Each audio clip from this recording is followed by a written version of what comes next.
Hi friends, ఎలా ఉన్నారు? ఈరోజైతే మన గార్డెన్లో మొక్కలు ఏ విధంగా ఉన్నాయో చూపించాలనుకున్నాను. నేనైతే ఒక 4-5 డేస్ నుంచి టెర్రస్ గార్డెన్కి అయితే వెళ్ళట్లేదండి. మొత్తం కలుపు మొక్కలు అయితే వచ్చాయి. ఇదైతే పొన్నగంటి కూర అండి. కొంచెం అయితే పెరిగింది పొన్నగంటి కూర. ఆకుకూరలు కంటికి చాలా మంచిదండి. చాలా రకాల ఆకుకూరలు ఉన్నాయి. మనకి తెలియని ఆకుకూరలు కూడా ఉన్నాయండి. ఇంకా ప్రతి ఆకుకూర కూడా మనం ఇంట్లో పండించుకోవచ్చు. పొన్నగంటి కూర, బచ్చలి కూర, తోటకూర, పాలకూర, మెంతికూర, ఇంకా గంగబాయిల కూర, ఈ విధంగా ఇంకా చాలా గంజేరు కూర, తెల్ల గంజేరు కూర, ఈ విధంగా చాలా ఆకుకూరలు ఉన్నాయండి.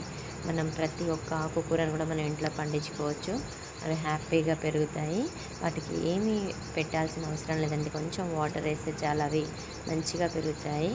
చూడండి మొక్కలు ఏ విధంగా